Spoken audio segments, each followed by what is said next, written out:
Hey Ron, it's good to chat with you again. I appreciate you taking some time just to geek out on gear.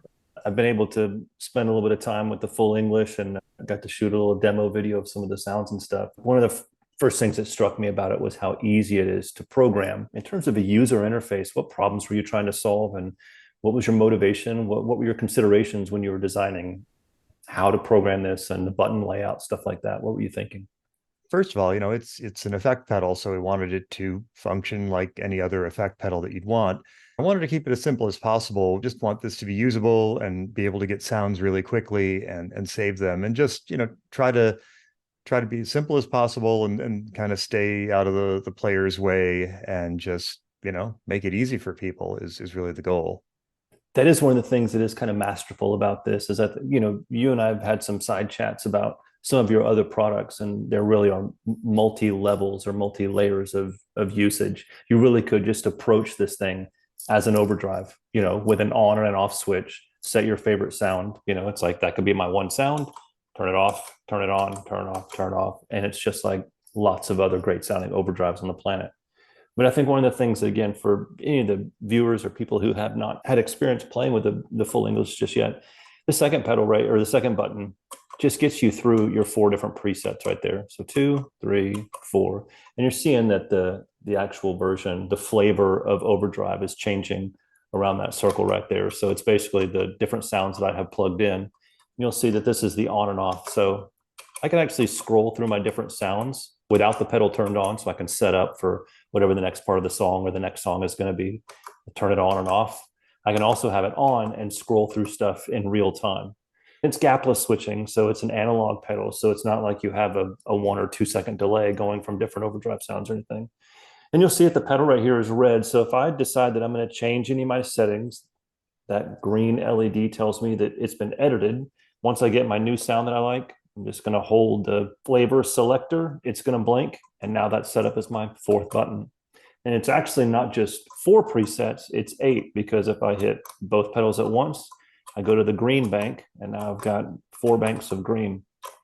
So again, I think to me, what you've done here is really, really masterful. And that if someone just wants a great sounding overdrive, they can have a one button on and off overdrive. But if you decide that you want to get into something where you want to have different overdrive sounds for different sections of songs, or pedal board real estate is at a premium and you have space for one pedal, but you want the sound of six pedals, or the sound of eight pedals, I think the full English really does something special there too. I'm really grateful that you've made something that sounds so good and it's so powerful, but a dumb caveman like me can enjoy it as well. Do you have any other thoughts, any other insights that you want to share about the programmability or ease of use, or kind of what was the motivation for coming up with a programmable overdrive anyway? The whole idea, as you touched on, certainly saving space on a board is important for a lot of people. I've even seen people, having, multiple copies of the same pedal just because they like, well, for this, I like this setting, or this, I like this setting. And so, why? Let's be a little smarter about it. And, so you can set up a bunch of different sounds. And this way, you've got them stored. You don't need to worry about, someone bumping the knob settings or anything like that. For all those reasons, it just seemed to make sense to do something like this. I wouldn't like to have just one sound for sure. And, and this gives us, you want clean boost, you want kind of a little bit of gritty overdrive, you want hard clipping, you want, full shred, it's just, all those are in there and we were able to, pack them all in the same box. Sure.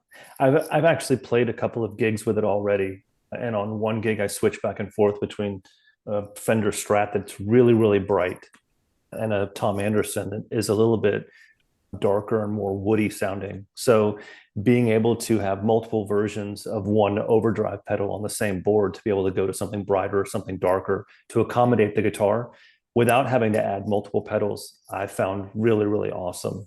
And then for the second gig, I actually played the Strat the whole time, but because you can program these four sounds or eight sounds so easily and so quickly, I actually set up the same overdrive sound in varying increments of volume, so that if I felt like I wasn't pushing forward in the mix enough, I could just go one more. I could go one more. It was kind of like the Spinal Tap. I could always go one louder.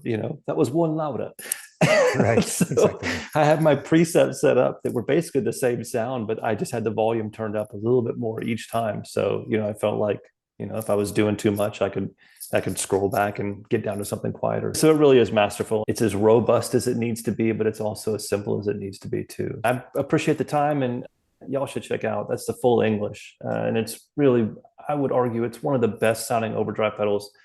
It's actually six of the best sounding overdrive pedals I've played in many, many years. So Ron, thanks again for, for building this, and also for chatting with me for a few minutes too. Yeah. Well, thank you. Good talking to you.